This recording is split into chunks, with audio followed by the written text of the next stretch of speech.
O ministro Flávio Dino, do Supremo Tribunal Federal, decidiu suspender as emendas parlamentares no último dia 23, pagamento de 4,2 bilhões de reais em emendas parlamentares, e determinou à Polícia Federal que abra um inquérito para apurar a liberação deste valor. E as emendas parlamentares são uma reserva dentro do orçamento, usadas conforme indicação dos deputados e senadores, e esse dinheiro enviado pelos parlamentares, esse dinheiro é enviado para os municípios e estados. O pagamento dos recursos é de responsabilidade do governo federal.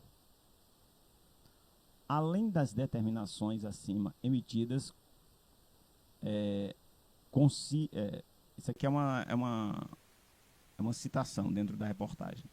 Além das determinações acima emitidas, consigo que o Poder Executivo só poderá executar as emendas parlamentares relativas ao ano de 2025 com a conclusão de todas as medidas corretivas já ordenadas, com o registro de todas as informações a serem fornecidas pelo Poder Legislativo e pelos órgãos do Poder Executivo nos exatos termos das decisões do STF, afirmou a decisão do Flávio Dino.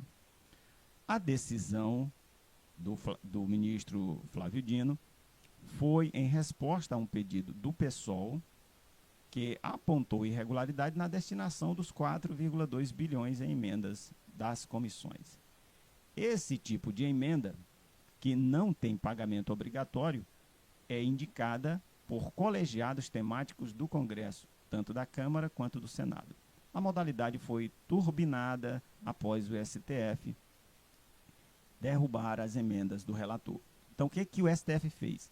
Existia uma tal de emendas do relator, na qual quem coordenava lá era exatamente o presidente da Câmara, Arthur Lira.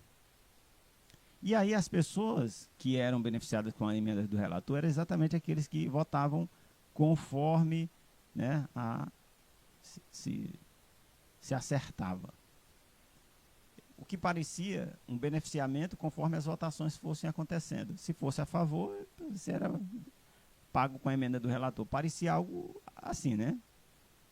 Negociata com os recursos públicos. Parecia muito isso. E aí, o STF derrubou as emendas do relator para dar mais transparência, exatamente isso. E o pessoal questionou no STF o ofício que autorizou o repasse dos recursos à emenda agora. E qual era a alegação? O documento que pediu a liberação do dinheiro foi enviado no dia 12 de dezembro ao Palácio do Planalto pelo presidente da Câmara, Arthur Lira, e assinado por 17 líderes da Câmara dos Deputados. No mesmo dia, Lira cancelou todas as sessões de comissões. Veja só o que o Lira fez. As emendas teriam que passar por cada comissão. Aí o que ele fez? Suspendeu os trabalhos de todas as comissões. Ou seja, para que o dinheiro não passasse pelas comissões. A decisão do parlamentar citou a necessidade do plenário da Câmara dos Deputados discutir e votar as proposições de relevante interesse nacional. Desculpa. Naquela semana, o Congresso deixou de lado as pautas caras ao governo e se debruçou sobre projetos voltados para a segurança pública, encabeçados por parlamentares ligados às forças de segurança em favor do armamento. Ou seja, começou o processo de chantagem da Câmara dos Deputados sobre o governo federal para que pressionasse o governo para liberar o dinheiro. Após a liberação das emendas, os deputados fizeram um esforço concentrado e votaram a regulamentação da reforma tributária, um pacote do corte de gastos. Ou seja, à medida em que foi liberando o dinheiro, foram votando as pautas do governo. É chantagem, gente, isso aqui. Com a decisão de Lira, os colegiados temáticos, ou seja, as comissões da Câmara dos Deputados, puderam deliberar sobre o destino de emendas de comissões. Segundo a ação do PSOL, a medida impediu o registro da ata ou da deliberação formal de 5,4 mil indicações de emendas e também um total de 4,2 bilhões. Né? ao STF, o PSOL afirmou que parte dessas emendas teve novas indicações de destinos em favor de Alagoas, o estado de Arthur Lira, que é o presidente da Câmara. Coincidentemente, ele é o presidente da Câmara e, coincidentemente, a maior parte do dinheiro vai estar indo para Alagoas, né? E apontou aí a ilegalidade o PSOL. O governo federal, por meio da Casa Civil, não viu irregularidades e autorizou o repasse. Veja só, está tendo aí uma conversinha entre o Lira e o governo, né? Na decisão, Flávio Dino determinou que a Câmara dos Deputados publicasse em até 5 dias as atas das reuniões das comissões nas quais as emendas foram aprovadas. Ou seja, o dinheiro tinha que passar pelas comissões. Só que como o Lira suspendeu os efeitos das comissões, não teve reunião de comissão. E o que o Flávio Dino está pedindo aqui vai contra o que a Câmara fez, né?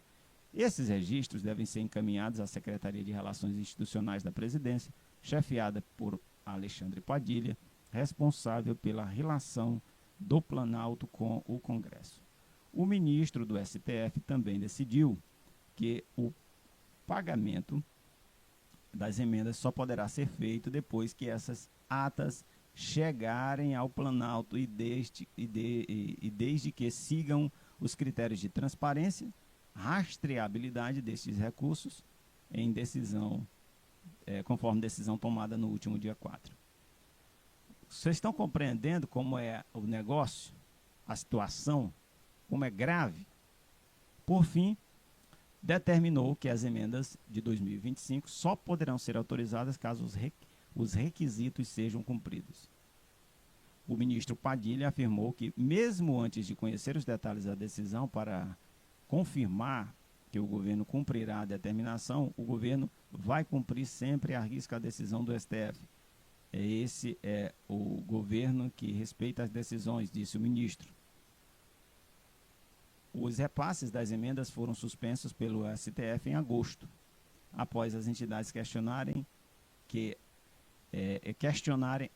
em ações no STF a baixa transparência e a destinação e na aplicação dos recursos. Ou seja, gente, é aquela questão da falta de transparência que a gente acabou de falar. No início de dezembro, Flávio Dino liberou o pagamento desde que fossem cumpridas as medidas que já foram citadas, de rastreabilidade, né? A partir de 2025, as bancadas e as comissões da Câmara e do Senado que desejarem indicar emendas deverão registrar em ata o nome do parlamentar que sugeriu cada proposta. Isso é da transparência. Hoje, essas emendas são enviadas em nome do coletivo, não no nome de parlamentares, da bancada estadual ou da comissão temática. Dino deixa claro no despacho que, mesmo essas emendas, as emendas coletivas, devem trazer a informação de quem sugeriu. O que é claro, né? Ou seja, é importante dizer quem é que está propondo. O ministro especifica ainda que as emendas da comissão podem ser apresentadas por qualquer parlamentar membro de cada colegiado e diz que os líderes partidários não detêm monopólio da autoria, já que isso feriria as regras do Congresso Nacional e do próprio processo legislativo. Isso é o que deveria ser, porém a prática é outra.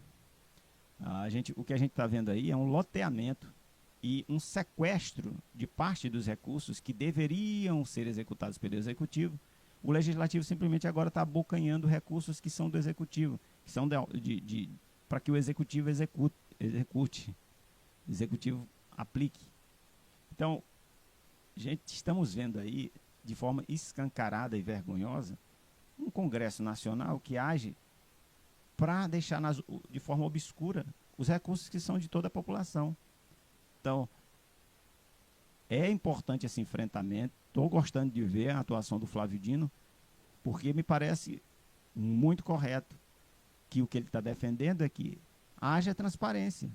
Ou você, enquanto cidadão, quer que o dinheiro que é seu, que é da população, fruto dos nossos impostos, sejam desviados por fulano ou cicrano. Claro que ninguém quer isso.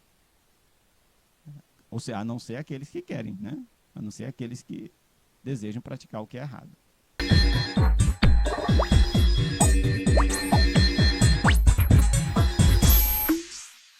Atual, muito mais que internet para você. Ser atual, vem ser digital.